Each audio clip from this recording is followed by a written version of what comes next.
এটা গাঁৱৰ ৰাইজে অলপ মানে কিছুমান কথা বুজি পোৱা নাই বুলি তেখেতসকলে কৈ আছিলে আৰু তেখেতসকলৰ কাৰণে আমি 4বাৰকৈ মেপটো সলনি কৰিলোঁ আৰু আমাৰ জন্ম পোৱাৰ পিছত আপোনালোকে ক'ৰবাত দেখিছে নেকি যে 18,000 কোটি টকাৰ ক'ৰবাত এটা তেনেকুৱা প্ৰকল্প আহিছে গতিকে APDSL আজি 18,000 কোটিৰ যি প্ৰকল্প আমাৰ মুখ্যমন্ত্ৰী ডাঙৰীয়াই এডভান্টেজ আসামৰ দ্বাৰা পাইছে তাত হাজাৰ হাজাৰ মানে আমাৰ নিবনুৱাসকলে সংস্থাপন পাব কিছুমানে বিৰোধী কৰিব লাগে নামত বিৰোধী কৰি আছে আৰু আমাক এনেই এটা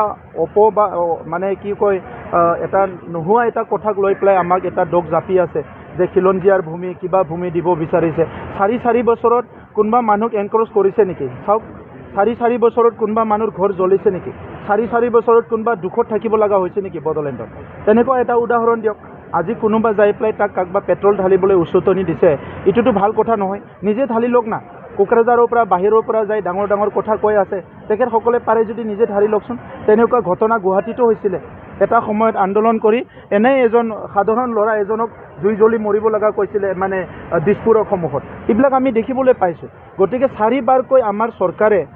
তেখেতসকলৰ যিটো ভূমি এই ভূমিৰ মেপটো তেখেতসকলে বিচৰা নিচিনা সলনি কৰিছে তাত কাৰো ভূমি নাই এতিয়া এইটো চৰকাৰী ভূমি আৰু তেখেতসকলে কাম কৰি খোৱা খেতি কৰা এই ভূমিবিলাক বহুত দূৰলৈকে তেখেতসকলৰ ছাইডত ৰখা হৈছে তাতকৈ আৰু 100 বিঘাতকৈ বেছি ভূমি ইফালে ৰাখি থোৱা হৈছে গতিকে সেইটো তেখেতসকলে এটা ইছ্যু পাইছে কিছুমান মানুহে সেইকাৰণে আপোনালোকে চাওকচোন 4 দিনত কোনে কোনে ষ্টেটমেণ্ট দি আছে কোন কোন গৈছে তাতে আপোনালোকে মই নাম ক'ব নালাগে আপোনালোকে জানে এই মানুহবিলাকক প্ৰমোদ বড়ো এই অঞ্চলবিলাকত সদায় মটৰচাইকেল চলাই ডাঙৰ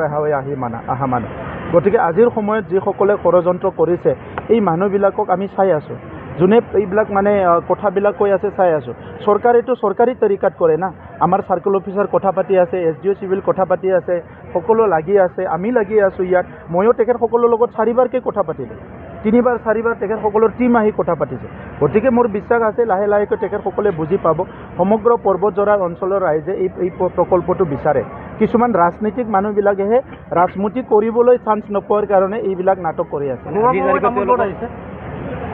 ৰাজনীতি কৰিলেতো চবতো আহিব তেখেতে ইয়াত আহিব নোৱাৰে বুলি কি কথা আছে চবেই আহিব কিন্তু কথা হৈছে যে আগৰ কংগ্ৰেছৰ দিনখিনি যদি আপোনালোকে অলপমান ৰিলটো টানি চায় 2008 কি হৈছিলে 2012 কি হৈছিলে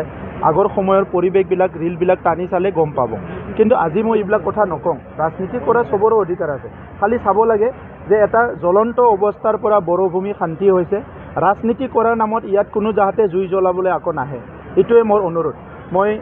বড়োলেণ্ডত জন্ম পোৱা বড়োলেণ্ডত ডাঙৰ দীঘল হোৱা আমি আজিৰ বয়সলৈকে তাত আৰ্মি পুলিচ CRPF বহুত দেখা পাইছোঁ বহুত অপাৰেশ্যন দেখিছোঁ আমাৰ স্কুলবিলাক মাহৰ পৰা মাহ ধৰি ক্লাছ হোৱা নাছিলে আমাৰ বজাৰবিলাক বছৰৰ পৰা বছৰ ধৰি খোলা নাছিলে আমাৰ মহিলাসকলে বাইদেউসকলে ৰাজপথলৈ ৰাস্তালৈ ওলাই আহিবলৈ এটা সময়ত ভয় কৰিছিলে এই পৰিৱেশৰ পৰা আজিৰ পৰিৱেশ আহিছে গতিকে ৰাজনীতি কৰাত কাকো বাধা নাই কিন্তু আমাৰ বড়োলেণ্ডত আজি কোনো যাতে পুনৰ জুই জ্বলাবলৈ জাতি জনগোষ্ঠীৰ মাজত ভেদাভেদ সৃষ্টি কৰিবলৈ হিংসাৰ পৰিৱেশ ঘূৰাই আনিবলৈ কোনো চেষ্টা নকৰে সেইটোৱে মোৰ অনুৰোধ